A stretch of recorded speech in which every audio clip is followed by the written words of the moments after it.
Sahabat-sahabat Dinarji sudah menyaksikan 2 video sebelumnya tentang mentoring dan juga coaching, pastinya kan?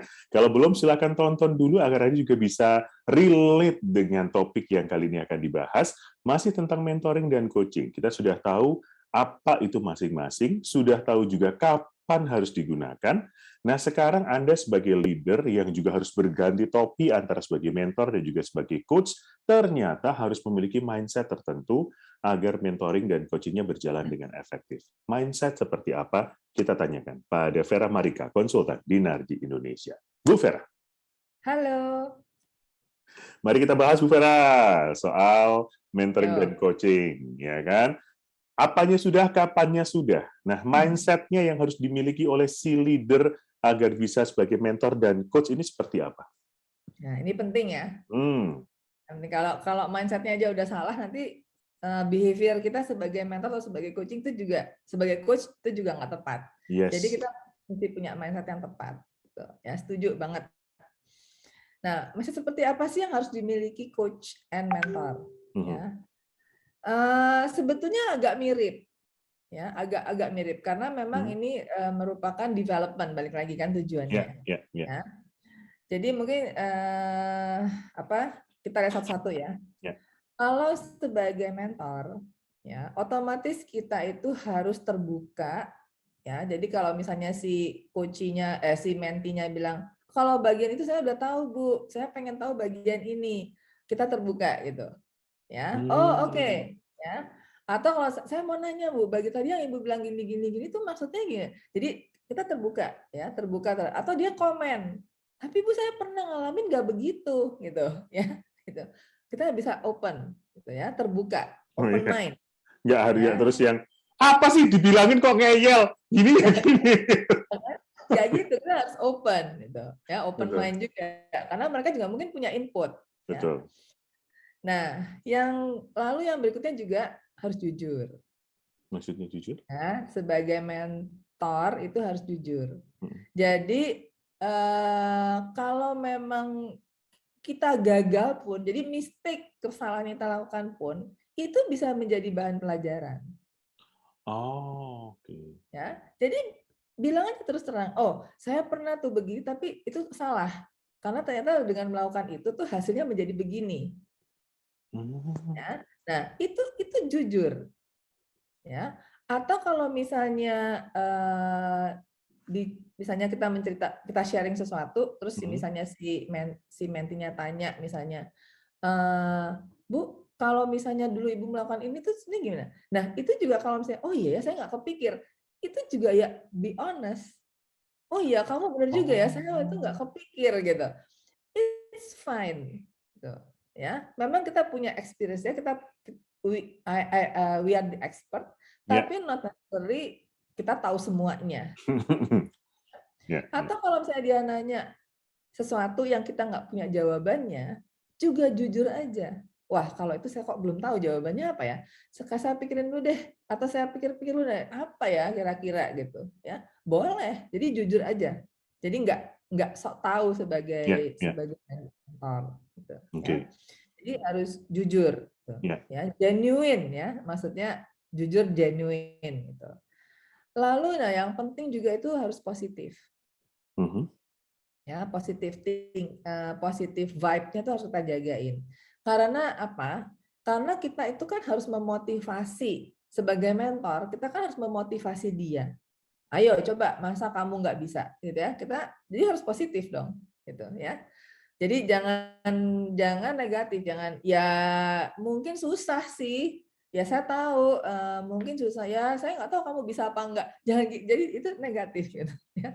Jadi kita harus positif. Ayo coba bisa. Ya mungkin di awal agak sulit lah, tapi come on, kalau kamu coba terus nanti lama-lama pasti bisa. Ya, jadi positif gitu, ya. Dan juga yang penting ya, itu inspiring. Sebagai mentor, kita harus inspiring.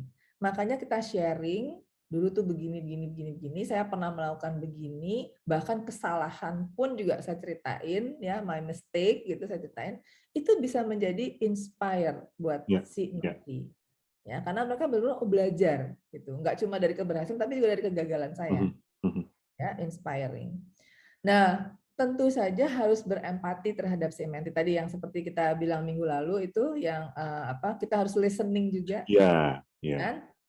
Yang sebetulnya area mana yang dia kepengen belajar, yang area mana yang sebenarnya dia udah tahu gitu ya. Itu kita harus mengerti. Empati di sini maksudnya mengerti situasinya dia. Gitu.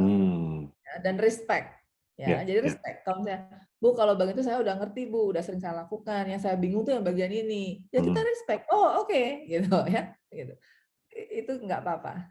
Itu mentor. Itu mentoring.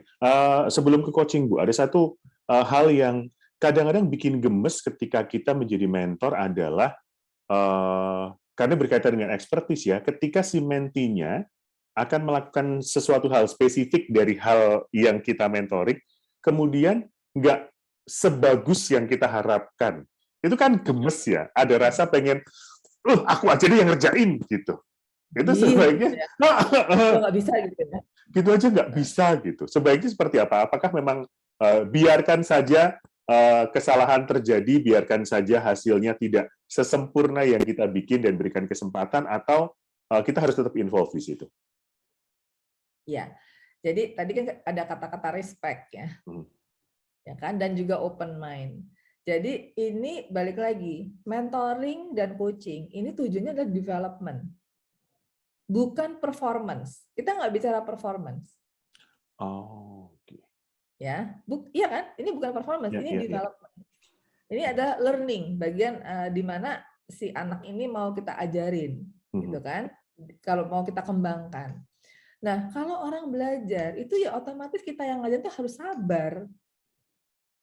Orang itu kan butuh waktu, ya kan? Kita ngomong aja dia butuh waktu untuk mencerna dulu kan. Ya, ini maksudnya apa ya? Oh iya benar juga ya, gitu kan. Terus dia ngelakuin. Oh iya ternyata betul gitu. Yang tadinya masih ragu-ragu, mau setelah dilakukan, oh iya benar. Ternyata hasilnya memang begitu gitu ya. Nah itu memang butuh waktu. Makanya kalau kita sekolah kan juga nggak dari TK langsung tiba-tiba SMP kan. Kelas 1 dulu, kelas 2 itu ada learning curve. Gitu, ya. Jadi kita harus sabar. Gitu, ya. Expectation ya memang pasti ada. Pasti ada. Tapi balik lagi kita tidak kita itu mentoring, kita itu bukan membentuk si anak buah itu menjadi kita. Bukan. Ya. Kita itu mau mentoring dia untuk dia menjadi dirinya sendiri. Dia yang lebih pintar, dia yang lebih bagus. Tapi bukan dia menjadi saya, bukan. Nah, itu makanya tadi harus open mind, respect, ya, empati, honest, ya, itu di situ. Inspiring. Jadi bukan membentuk dia menjadi saya, enggak, bukan itu tujuannya. Dan sabar. Oke. Kalau dari sisi coachingnya, apa mindset yang harus dimiliki? Nah, sebetulnya nggak mirip ya, karena memang tujuannya kan pengembangan. Ya. Cuma kalau di coaching ini memang satu positif itu tetap sama. Harus positif. Justru kalau kita kan di coaching itu kan tujuannya meningkatkan komitmen. Ya, jadi kita memang ini lebih susah karena pada saat kita kan kemarin kita udah bicara kapan kita coach. Itu kan pada saat dia komitmennya turun. Betul. Kan? Dia ragu-ragu, dia nggak yakin, itu yang harus kita coach. Nah, otomatis kalau dalam situasi dia komitmennya lagi turun, jadi kan agak negatif nih. Ya kan? Saya takut, saya nggak bisa, saya nggak pede gitu ya. Nah, itu kan negatif tuh. Nah, justru tugasnya coach itu mempositifkan. Oke.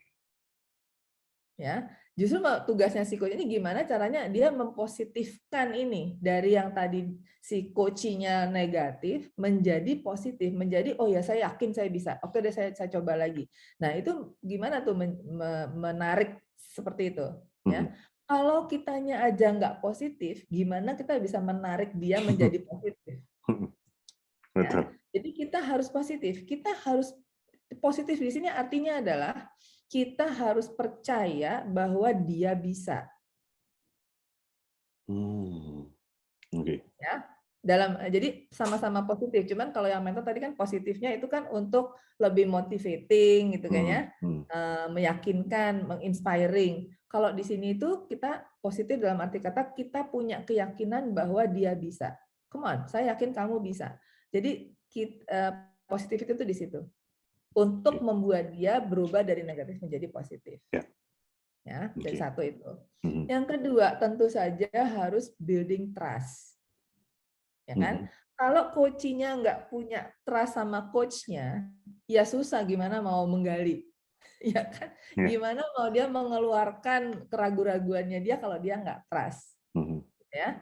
Kalau misalnya gini, kalau misalnya dia pikir, wah nanti kalau saya bilang saya nggak yakin, performance saya dinilai jelek gitu ya, nah, itu kan jadinya dia nggak trust gitu, ya. Maka yang keluar nggak genuine. Nah, kita mesti build trust di sini. Ya, maka kita harus bisa mendengarkan. Ya, mendengarkan dari bukan cuma kata-katanya tapi juga dari body language-nya. Ya, nggak apa-apa kalau kamu masih ragu-ragu, it's okay, ya. Nah, justru apa nih yang membuat kamu ragu-ragu? Nah, itu yang kita harus seperti itu, building trust. Karena kalau enggak nanti dia nggak, kalau coaching nggak jujur percuma. Coaching prosesnya tidak berjalan dengan baik. Ya. Jadi empati juga tetap harus ada, ya, karena kan kita harus mengerti situasinya dia, bukan bersimpati ya, bukan misalnya gini, aduh Bu, soalnya saya tuh kerjaan banyak, aduh kasihan kamu ya, enggak gitu, gitu. Jadi jangan masuk ke situasinya dia, tapi kita mengerti situasinya dia, ya, lalu bagaimana kita menarik dia keluar dari situasi itu, ya, bukan kita ikutan masuk ke situasi itu. Oke, itu dia mindset-nya, ya. PR yang besar tentunya untuk para leader, karena mereka juga harus punya dua peran ini sekaligus ya, sebagai mentor dan juga sebagai coach. Nah, untuk Anda juga masih bertanya-tanya, caranya gimana sih? Ya, sudah tahu kapan, sudah tahu apa, sudah tahu mindset, kemudian caranya gimana agar bisa menjadi seorang mentor dan juga coach agar prosesnya berjalan efektif. Kita bahas di sesi selanjutnya. Bu Vera, terima kasih. Terima kasih, sampai jumpa. Sampai jumpa lagi di episode selanjutnya. Jangan lupa silakan follow media sosial kami tertulis di sini ya, di Narji Indonesia. Saya Daniel Wibowo. Sampai jumpa. Sampai jumpa.